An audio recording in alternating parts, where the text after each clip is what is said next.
Hey everybody, welcome to my YouTube channel. I'm Dr. Angel Storm. Thanks so much for joining me. I'm answering a really good question today. I was sent this, I think in my Instagram messages.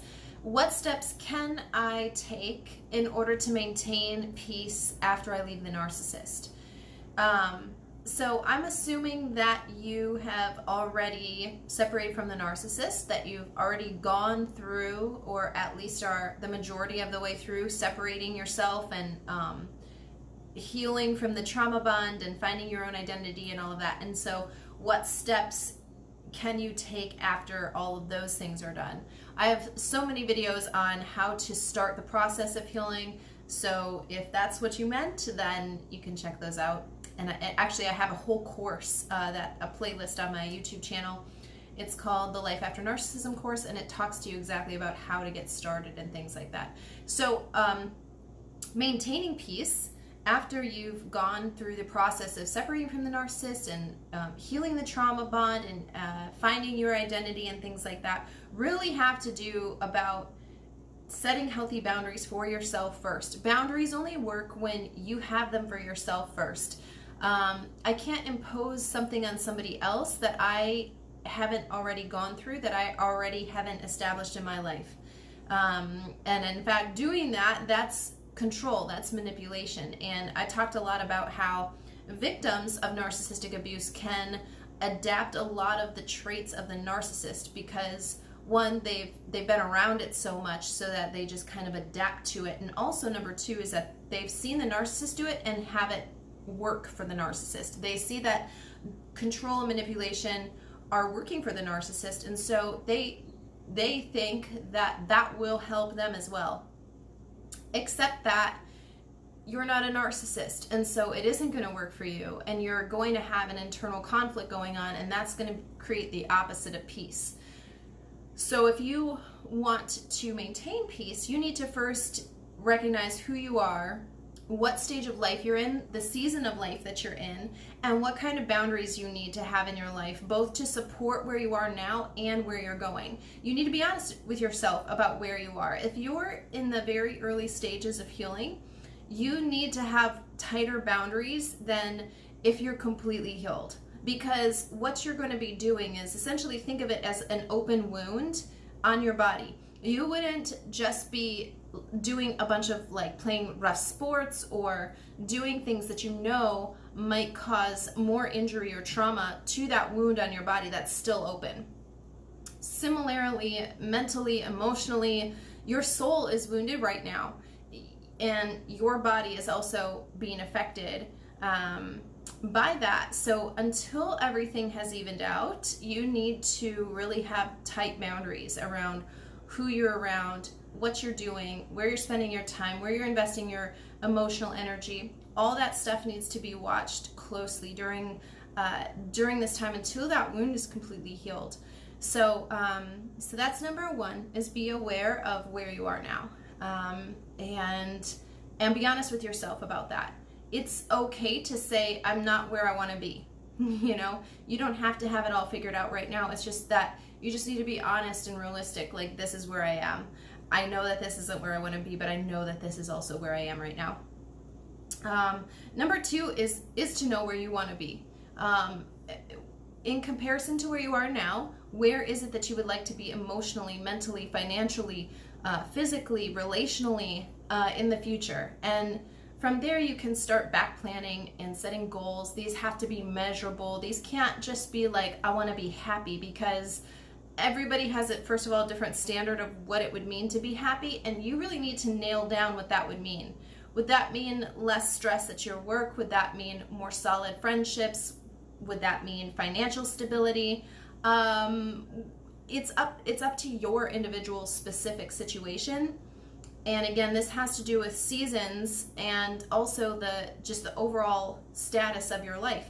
My boundaries and my goals when I was 24 were way different now that I'm 34, right? So we need to recognize that our boundaries will shift as we age, and that's okay, not only as we age, but also the season of life that we're in.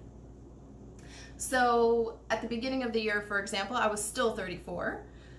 But I had different boundaries because I was just it was a different season of life then. Now it's different for me. So just being aware of yourself and your life and the sphere of influence that you have in your life where you are, and back plan from where you want to be. So identify what would make you happy, identify what would make you more fulfilled, and go after those things. Sometimes during this process you have to start, dating yourself essentially. So you want to start discovering things that you love to do, new activities, old activities that you used to do before you were with the narcissist that you kind of let go during the relationship with the narcissist. Whatever it would be for you, you need to discover who you truly are, because again, maintaining peace will be a byproduct of living out your true identity. It won't be something that you're trying to strive to attain. It's something that will just flow naturally from within. But first you have to be grounded and really rooted in who you are, what you're here to do, what you want out of life. These are things that you need to know. Nobody else can tell that to you. And if you let other people tell you who you are, what you should be doing, what you should like, what your goals are, all that kind of stuff, you're going to keep attracting narcissists. I've talked about this before, but you'll attract the same spirit in a different body if you don't get that wound healed, because narcissists are extremely good at reading energy, and you need to recognize that they can pick up on somebody who is wounded and will be accepting help from anybody that would come their way. So again, you need to be your own physician in some ways in this aspect. Get healed before you start trying to allow new people, and especially new people, to get very close to you until that wound is healed, because you can find yourself taking on their interests, their likes, doing whatever it is that they tell you to do, and you're never actually discovering who you truly are for your own self. Most people will not create that healthy space for you to go explore your own self and explore your own life. So you need to be aware of that. You need to know as well that people don't all think the way that you do. And so if you think like, I would never do that to somebody, that doesn't mean that somebody else views the situation that way. So there are people out there who have very different viewpoints than you, different values and things like that. And again, this is why boundaries should be multi-level, because when you have those boundaries, there will be checkpoints along the way, and when you are building a relationship with somebody, that they need to meet milestones that relationship needs to meet in order for that person to move closer to you. A lot of people have kind of like an all or nothing kind of situation in their life. They're either not with somebody, or that somebody is like completely in their life all the way. They know all of their business, all of that kind of stuff. By the way, this doesn't have to just be individuals or even romantic relationships. This can be job positions. This can be like volunteer positions. I've seen people just throw them whole selves into something. That situation hasn't been vetted to make sure that that's actually a healthy thing for them to do, that that's actually what they should be doing with their time and their energy right now. And that the environment in that space is so toxic for them, they really have to start the whole process over. This is what I'm talking about. When the wound is not yet healed, stop trying to look for something that you think is going to heal it, because it tends to just open it wider. You again need to be your own physician. Only you will decide what that process looks like. Again, I can give you a roadmap, but what the actual steps that you need to take, the memories that you need to heal, those are all specific and individual to you. Something else that you can do to maintain peace is to make sure that you are strict about no contact. And this includes with the flying monkeys, the third parties that were between you and the narcissist. That is just going to continuously cause new wounds as well as open old ones. So maintain no contact.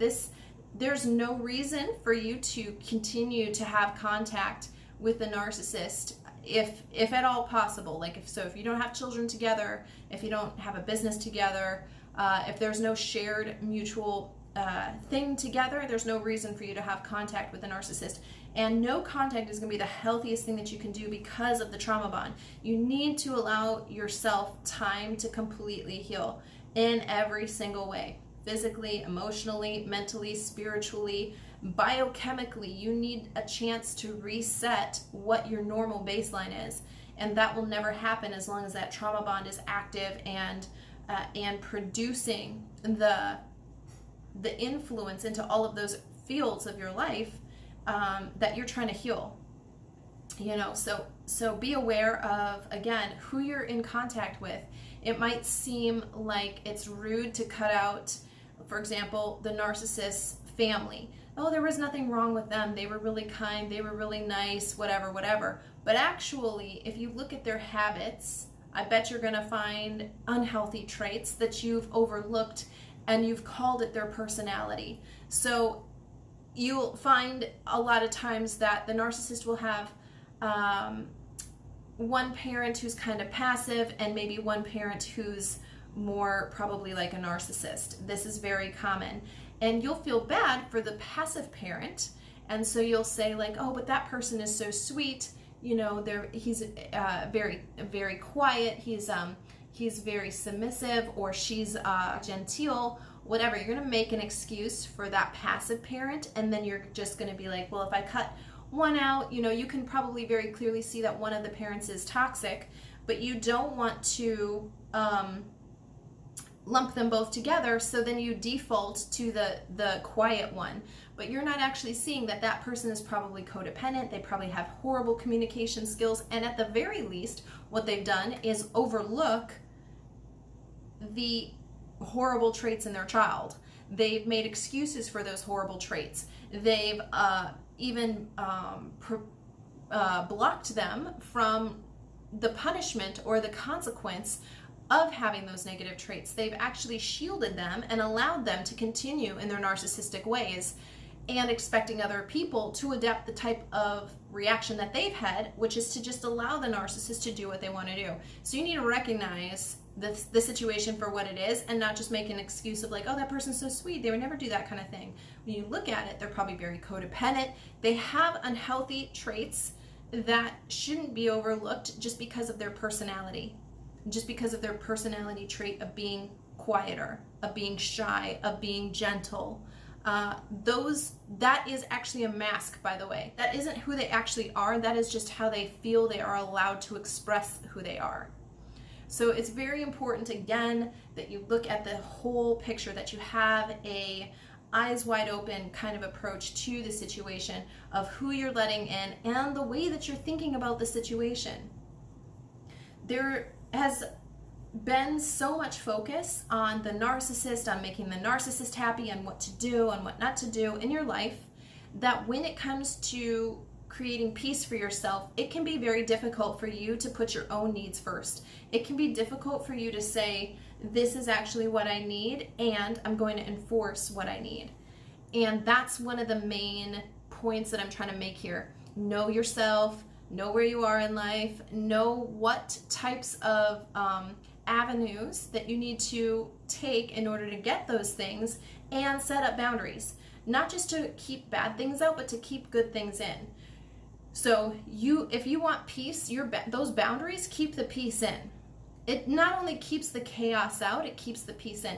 Boundaries serve two purposes, to keep good stuff in, to keep bad stuff out, and to direct the path that you're on. And if you don't know what the good things are that you want to keep in, and you don't know what the bad things are that you want to keep out, or you have a skewed view of those, so you're calling something bad that's good, or you're calling something good that's actually bad, you're putting them on the wrong side of the fence, the boundary, if you will, then you're not going to reach your goal as quickly as you should. This is why you need to know yourself. You need to know who you are, what you're here to do, and all of the things that go along with both of those things. This definitely involves having a perspective shift. If you continue to look at things the way that you did when you were with the narcissist, you're never going to see things clearly. You're not going to be making sound judgments about what needs to stay, what needs to go, and what direction to take. So the ultimate way to find peace, to maintain peace, even after you've cut the narcissist out of your life, maybe physically, is emotionally cut them out as well, is to mentally cut them out. You need to make sure that you are being true to you and not thinking about yourself in terms of how you were when you were with the narcissist. And something that is really, really great if you have the opportunity is to get a support system around you. Somebody who can hold you accountable, people who can cheer you on, people who can see your progress, who let you know about the changes that you're making, all that kind of stuff. You want those types of people to be around you. So get yourself a coach, get a therapist, ask your best friend to help you, your mom, your dad, somebody supportive of you and of this journey that you're going to go on, to hold you accountable and to check in with you, you know, every now and again, every week or every few days or whatever it is that you need. And by the way, I run a private Facebook group if you want to join. The link is in the description of this video.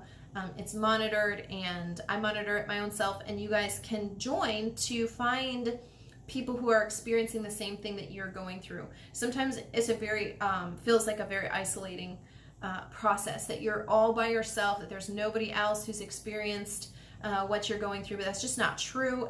Lots of people, unfortunately, have gone through what you're going through, and this Facebook group is a way for you to find those people, for you to connect with others and remember that you're not alone and that other people have already gone through the recovery process and that it's completely possible. So if you're interested, again, the link to that is in the description of this video. So that's it for today's video, you guys. Again, I'm Dr. Angel Storm, and if you haven't already, please be sure to subscribe to my channel below and turn on the little bell so that you're notified whenever I upload a new video to this channel.